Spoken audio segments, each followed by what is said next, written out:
Hey, what's going on? This is Dr. Ben with a new chiropractic student connection with a student that's out in Parker, Grant Bennington. Thank you so much for joining us on this little pre-Cairo conversation where we're just trying to level up the next generation of chiropractic students. So can you get started by sharing what you were doing before chiropractic school and what attracted you to become a chiropractor?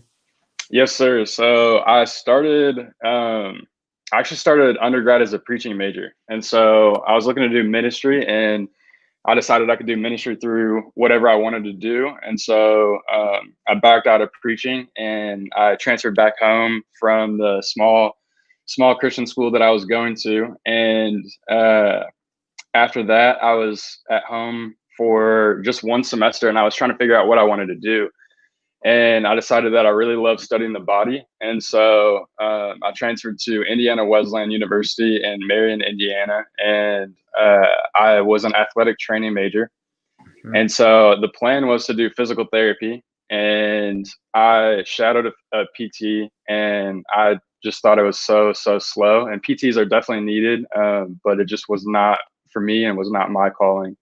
No And doubt. so then I decided to switch majors to exercise science, and I was going to still pursue a graduate degree. I just wasn't sure what it was going to be in. I Mhm. really got interested in chiropractic through just research and reading about it online. Mhm. And I looked more and more into grad schools and the prerequisites, and I decided that it just wasn't for me. Mhm. And so at that point, I was going to do cardiac rehab. And my roommate from Indiana Wesleyan transferred to Parker University in Dallas and started doing the pre-DC. Mhm. And so his name is Stuart Yoder, and he's at Palmer now, but he's an awesome chiro, and he's killing the game at Palmer. And so when he left, I decided that I was going to travel a couple hours to his home in Pettysville, Ohio, to watch one of his little brother's basketball games. His name's Deke. He's a baller. And so when I went there, I wanted Deke to feel like he had an older brother at his games, and Stu was all the way out in Dallas, and so I knew Stu wasn't going to make it. And so when I went to Ohio, I was actually talking to Stuart's dad, and Stuart's dad was like, "What are you wanting to do?" And I was like, "Well, I want to do chiropractic, but I don't want to do all these prereqs. School's never really been my jam." And so he was like, "Well, at Parker, at least you don't have to do the courses that you're talking about for prerequisites. Like I just helped Stu like with his stuff getting into Parker." And so through that, I actually decided to. I drove 2 hours home after the game, got online on Parker's website. I looked at their prerequisites, and I was like, "Okay, like I can do this." The only class I was missing was Gen Chem, and Mhm. so I came home that summer, and I took Gen Chem here over the summer, and applied to Parker and got in, and the rest is history from there. But that's how I got into chiropractic. I'm very thankful for Mr. Yoder, for him kind of helping me to see that I didn't need all these nonsense courses that I didn't want to take. Mhm. And so through that, I ended up at Parker University, where I started in fall of 2019. Okay. Cool. So it's been about a year and a half that you've been in school and enrolled. So it's what are you sixth quarter or sixth trimester or something? So I'm just now entering trimester 5 Five. this Mhm. January. Yep. Cool.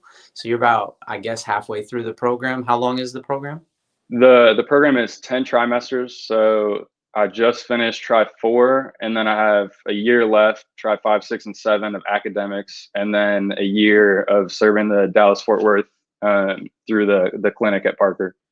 Beautiful. Can you talk a little bit about what your experience has been like as a chiropractic student? Shine a light on some of the opportunities that you took advantage of and how it's helped you really build your skills and just kind of level up your confidence and get ready for that next step, which is graduation. Absolutely. So Stuart actually transferred. He ended up transferring, and he moved out the day that I moved into Dallas. So I went and saw him goodbye, but he set me up with Maurice Iswa. He was on a podcast with Xavier Crawford, and Maurice kind of took me under his wing, and he taught me a lot, and he helped me to see that, especially someone who I've never done super great academically. I'm I believe that I'm an intelligent individual. I'm just not really a great test taker. But he helped me to see that even if you're not here, it's okay, because what matters is what we do with our hands. And so through that, he kind of helped pull me into a Just Club, and I started learning from at Parker University. And so I started learning from him, another student, Sergey Terrio, and then David Bynum, a doctor in Addison.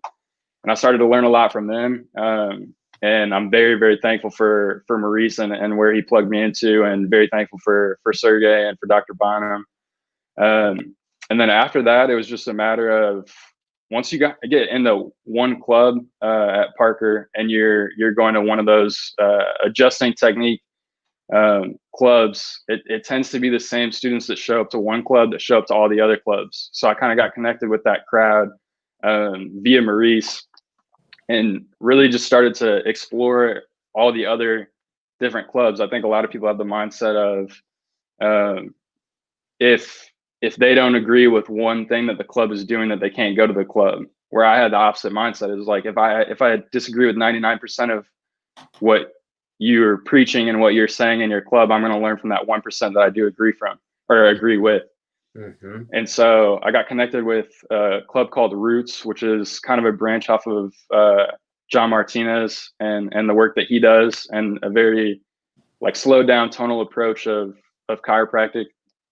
I got into a Just Club, and a Just Club is more of like a focusing on the specific adjustment. And then I also got into a club called FKA, Females Kick Atlas, which is just more of like a feminine approach to adjusting, which was really good, because it seems like a lot of clubs force the masculine forms of adjusting, and that's great, but there's multiple different bodies and body types that we adjust, and so it's important to know how to do both. And but yeah, that was kind of my initial exposure to chiropractic, was clubs. And then through those clubs, I kind of found the leaders of those clubs, and I started following those people around. Zach Thompson, he was also on the podcast, a really big influence on me. And then a couple other KTC guys, and then some of the Roots leaders as well, Chris Reed, and a few of those people. And I just started learning from them, asking them to hang out. I would text them, and I started getting together with Chris Reed once a week. He's a leader of Roots. He just graduated and opened up in Dallas. But really, I was just trying to, anyone that I saw in a leadership position that was successful and that I enjoyed their craft, I wanted to learn everything that I could, and I wanted to do everything that they were doing. Mm-hmm. Yeah, no, it sounds like some of the things I want to tease apart from what you mentioned was that you were looking for what was in alignment with you as you were going to these clubs, and not just trying to blindly follow what everybody else was doing, but you were really in search of that which would help you be a better version of yourself. And then also, it sounds like you really surveyed a lot of the different options out there, and started to follow the people that were most passionate or most committed, and surrounded yourself with the people that were really like on this path. And you also recognize, hey, maybe the book work, the class work is not my strength. Let me find other outlets where I can be my best, sort of, or feel the most fulfilled through this experience. So all of that sounds really great. Can you talk a little bit about the details of the experiences that you had? So you mentioned all these people and all these clubs. What were some of the things that you learned that really helped you in your process, and what are some of the things you practiced that might just be crucial for a prospective student considering this path, to know that these are some of the things that you go through and some of the things that you could do as a chiropractic student? Yeah, absolutely. I think what you talked about, just talking about the learning from different people, is really big. And so when I first started learning from Maurice, that was like my main mentor in school. And from him, I learned passion. And if you've, I mean, I know you've listened to the podcast, but for the other PreCairo visitors, if you haven't listened to that one, you should definitely go check it out. Because Maurice's passion is second to no one. And seeing him and the way that he wants to change chiropractic, and the way that he wants to introduce vitality into the mechanistic side of chiropractic, and help others to see that their body does the healing. And just the passion that he had to to spark other students to learn that, so that he can change the profession, but also to help the people that he will see in the future, like his patients, inspiring them with that same passion. And so from him, I learned a lot of passion. But then from other people, there's just so many different like techniques within adjusting. And so it's really good to expose yourself to as many different types of techniques as you can. And so that was kind of the purpose in learning from all these different people. Is I look how successful they are, and like I've been adjusted by all these people, and they're incredible adjusters, but they all adjust differently. And I always feel great after I get adjusted by them, but they all have different techniques. And so just kind of being able to learn from each individual person, like learning from my buddy Chris Reed, he's a much more John Martinez, like it's almost like mystical, like hearing either of them speak, John or Chris. And they say things that what do just you mean by mystical? What do you mean by that? So they say things that completely go over your head and you don't understand it, but then you're like, I could be reading a green book, like a chiropractic green book, later on, and I'm like, oh, Chris said this a couple months ago, and like I didn't realize he was relating it to the philosophy, but he was. And like same with John. I read a lot, like I got into quite a bit of green books before I went and saw John Martinez, and when I went to his seminar in Ridgeway, a lot of the stuff he was saying was philosophy based and was green book related. But I knew that if I, like, once I had heard him speak, I knew that had I not been in the green books, I would have had no idea that he was preaching the chiropractic philosophy. But yeah, just really can you touch on some of like the basics of chiropractic philosophy, or some of those messages that come up for you that you've heard? Yeah, absolutely. So I think right now, the biggest thing is the philosophy of above, down, inside out, and understanding that healing comes from within. And so as a chiropractor, a lot of people think that like we work with back pain, and back pain may be a side effect of chiropractic care, but chiropractic care is like essentially connecting the brain to the body. And so your nerves, for all you PreCairo people that are studying the body now, continue to learn that. But your nerves come through the spinal canal and go out the foramen. And when one of those is pinched, you don't quite have the same communication from your brain to your body. So if one of those nerves is connected to your liver, and your liver is trying to tell your brain, hey, I need this, and your brain can't hear it because that communication way is closed off, then your brain is not going to be able to send what the liver needs. So your liver will continue to have issues, and you won't find out about it till long term, when it might be too late. And so chiropractic philosophy is the essence of removing that interference, so that you're able to reestablish that healing. So a chiropractor removes interference, and then that person's body does the healing, because that miscommunication between the brain and the body is now instead of having 40% signal, now has 100% signal. And so now the brain knows what the liver needs, and the liver can relate everything to the brain. And but you got that in school, or you got that in club? Like where'd you, or was that just your own independent study that brought you to more clarity? Yeah, I definitely probably wouldn't say that I got it from school. I got it from a lot of students in school.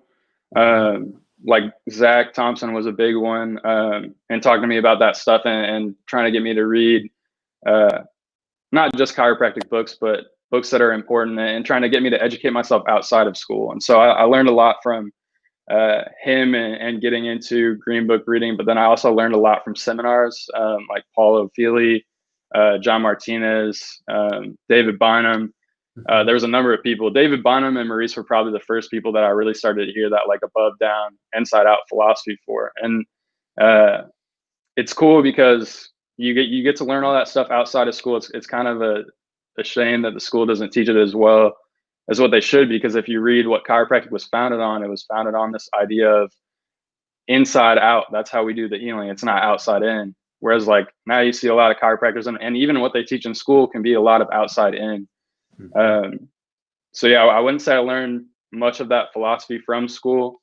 I would say that I learned most all of that from seminars and other students, which for PreCairo students, it is important, very, very important, if you want to stay to the roots of chiropractic, to make sure you're doing that parallel curriculum like Alex DeFrance talked about in one of these podcasts as well, Mm-hmm. of learning outside of school. You have to learn in school and be able to pass boards and get the educated in there, but you also have to be able to like work with your hands and understand the philosophy of chiropractic. Because if we don't understand the philosophy of chiropractic, then chiropractic continues to change and chiropractic will eventually go away. Mm-hmm. Do you have other students that are studying side by side with you that are not having such a fulfilling and rich experience, that are not so happy with the program or the decision that they made to become a chiropractor? Um, to be honest, I'm not 100% sure because it's a little bit hard to see while uh, having these quarantine Sure, like sure. But I just mean, restrictions. I guess where I'm trying to come from is like, if we could prevent students from entering into a chiropractic program who might not be as excited about the types of things you're experiencing, or my belief is that if we could provide more transparency into like the biggest challenges that a student goes through, because so Yeah, far we've talked a lot about the things that have really brought you light and brought you yeah, gifts and made you happier with this path that you've decided to take, and also have given you strength.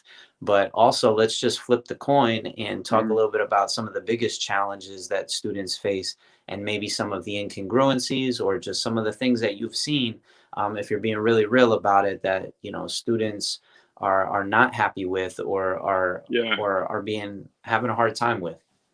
For sure. I would definitely say the students that I see struggling are the ones that don't, and not that everyone that doesn't do this is struggling, but the students that I do see struggling are the ones that are not in clubs, the ones that are not going to seminars, the ones that are not doing the outside learning, because all they're doing is they're getting blasted and fire hose with all this information. I mean, you go from 15 credits like max in undergrad to taking 25 to 28 credit hours in graduate school, and you're no longer in like a big semester, but now you're in trimesters and you're going all the time. And so for us to continue to take all this information, it's a lot. Like it is a lot. And so if you're not doing that parallel curriculum and you're not really tailoring the art side of it, the adjustment, um, then those are the students that are struggling because they don't see what they're working for. Whereas like the students that are working on the parallel curriculum, they're going to seminars, learning to adjust outside of school, like by other docs and things. Um, it clicks for them because they're like, okay, this is why I'm doing all this schooling. Mhm. So I would say the students that struggle are definitely the ones that are not plugging them in and don't really understand um, why they're doing what they're doing, and they kind of shift more towards the academic and educated side, um, to where they don't focus at all on the actual chiropractic adjustment. And you can know all the things you want to about the body, but if you can't deliver an adjustment, then you're not going to be able to make the changes that you're learning about. And James Sigafus talked about how when chiropractic first started, it was a 6-month program, and all that they studied was the anatomy of the spine and chiropractic philosophy. And it's funny because chiropractic was producing like amazing results at that time, and all they knew was the anatomy of the spine, what the spine looked like, and chiropractic philosophy. And they didn't. James Sigafus goes on to make the point that like the more and more we cloud our brains with all this physiology and all this other stuff, it's important to know and it's important to learn, but it doesn't, like, we remove the interference with the adjustment and the body does the healing. So whether I know or not that the body is doing this or doing that, if I can remove the subluxation and remove the interference of the nervous system, then you're ultimately able to, like, the patient is still going to produce the results whether I got 100 on my boards or whatever the lowest passing score you can get. Mhm. Mhm. um, but yeah, outside, I would say that that's really the only place that I see students really, really struggling is the ones that just are trying to take in everything educated and not apply anything chiropractic. Mhm. No, that's a great answer, great insight. So where do you go from here? What's some things that you've beginning to ponder? You're midway through the program. What's the future look like for you? What are some things you're excited about? What are some things that you have set your sights on pursuing? So I went to a John Martinez seminar this past trimester in Ridgeway, and I would say I'm really excited to continue to learn from him. I've learned a lot from doctors that do seminars on the specific art of chiropractic, Mhm. and those were all great. But to be able to dive deeper into the philosophy now and the science, I feel like a lot of students came in the science route and then they start to branch off into philosophy and art. Whereas I feel like I came in strong on the art side and like learning how to do that. And now I'm branching off into the science and the philosophy. And so Mhm. really just trying to farther my understanding up here, and also not letting it like cloud too much. BJ always talks about like uneducating, and like the more uneducated you come, the more you let innate flow through you. But I would Mhm. say that is just farthering my understanding of the science and philosophy side. Science is definitely my weakest side right now, and so I'm trying to dive deeper into that. Mhm. But outside of that, I'm looking forward to going to a few mission trips. There's one in June that I'm planning to go to with John. That's in Malinalco, Mhm. Mexico, and then there's a couple other ones. There's one in Haiti that's really good, and I went to one in Mexico this past year, and that was incredible. So Can you just explain what the experience was like? Kind of provide absolutely, some understanding of what a mission trip is all about. absolutely. So the one I went to, it was in Merida, Mexico, right near. It's like near Cancun. And Dr. Levi Richards, incredible man, one of my mentors as well. He led a group of students out to Mexico, and so he kind of had it set where he actually practiced in Mexico after graduation. Um, and so he kind of knew the area really well and had it set up with a couple of doctors from Mexico. And so when we got to Mexico, they had different locations for us to go to each morning and afternoon. So we were there for, I think we were serving for 4 or 5 days. And the morning we would be at a church location, and there would, some locations there were like lines of people, and then other locations there was like not a lot of people that came in, but we got to serve those people, and then they Mhm. would feed us, and we would go to another spot in the afternoon.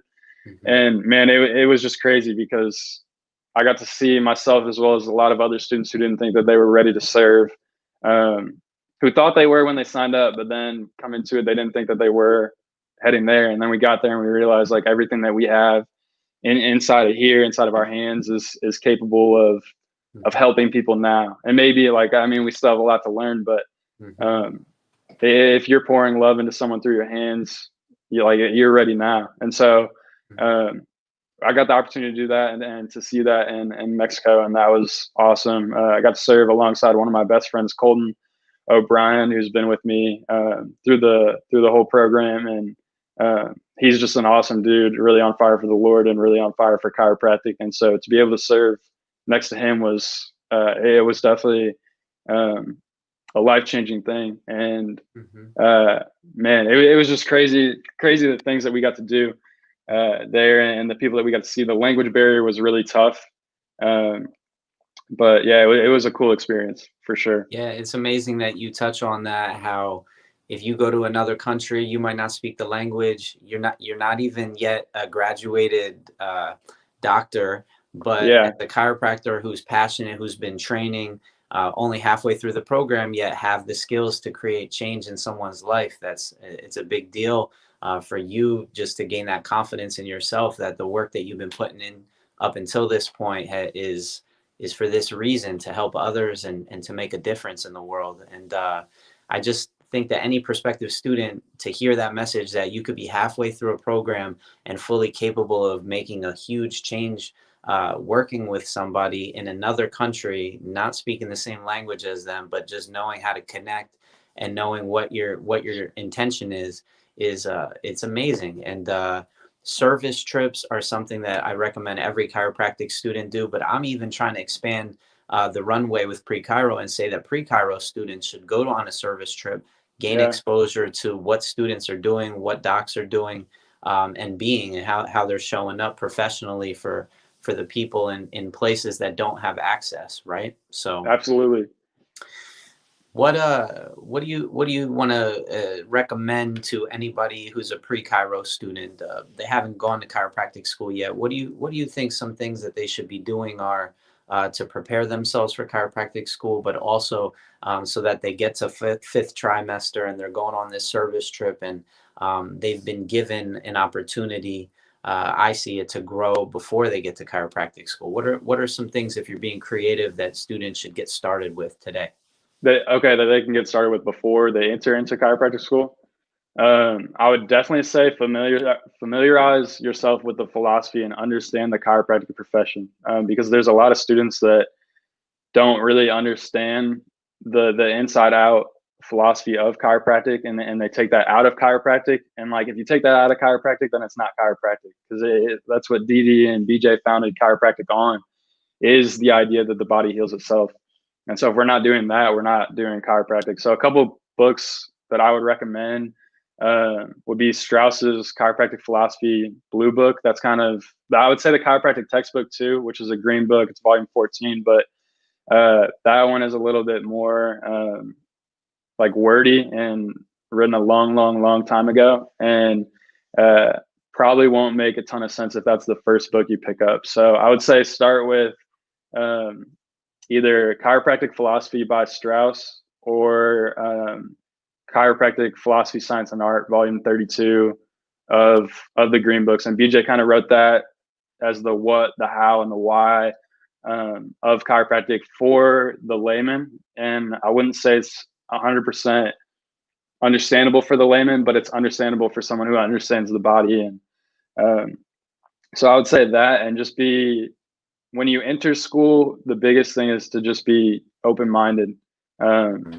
I touched on earlier about how a lot of students they could agree with 99% of what that doctor is doing, but 1% they don't agree with, and they're like, oh, I can't learn from them. And that's such a big mistake, because like I went and had lunch with Marvin Towski a couple days ago, and I would say there's a lot of things that I agree with his philosophy for sure, but his adjusting style I'd never seen before. And if I would have just looked it off as, oh, this is something that like I don't do, this is something that I'm not going to do, then I would have missed an opportunity to be able to have learned from a doctor who's been in the game for over 55 years. So yeah, I would say reading and shadowing doctors those are the two things that you can really do right now. Or get in touch with students. Can you talk about that shadowing experience that you just had, and what you were looking for, what you were observing, what you experienced, and some insights that you gained from it? Yeah. So I didn't shadow him, but I went and had lunch with him, and then he adjusted me afterwards. And so it was just a unique experience to be able to hear someone who has been in chiropractic for 55 years and has seen the evolution of chiropractic, not from the beginning, but from early on. And just, I don't know, it was just crazy, because at school we don't get those sorry, Papa Marv, if you're listening, but we don't get those old heads that are teaching. We have a lot of like younger people, and so they just don't have quite the background as when philosophy was really strong in chiropractic. So just to be able to learn from him outside of school was really cool. But then to go into his office and see, he does tonal stuff, and so it's not quite strong like osseous adjustments. It's just a lot more of, if you're familiar, if any of you are familiar with network, it's kind of similar to that. But honestly, like I went into his office and a lot of it just did not make sense. I left his office and I'm like, I have no idea. Like, my body feels great from his adjustment, but I have no idea what was going on. And so that kind of just puts you in the position to, like, now I want to go to a Toski seminar.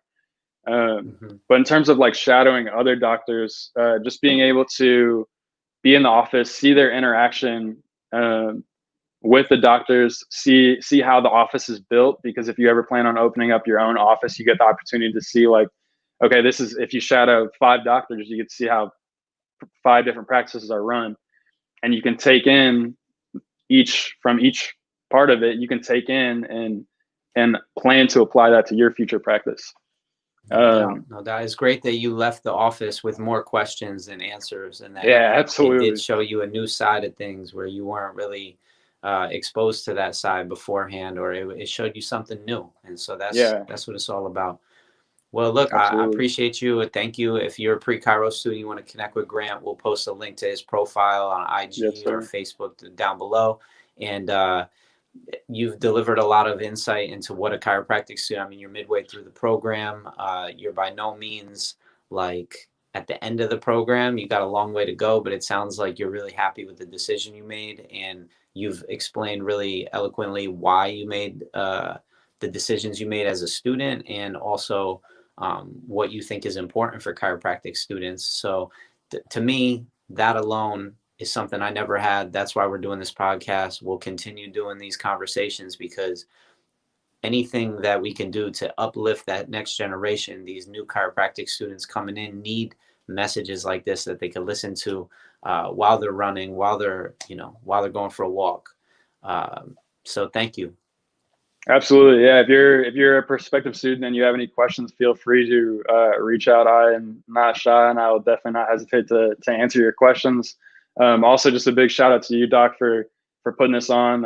I really respect and love what you're doing here with PreCairo, and I think it's really important that people be exposed to true vitalistic chiropractic so that they can see that heading into school, so that they're not blindsided by the choice of this or that when they get to school.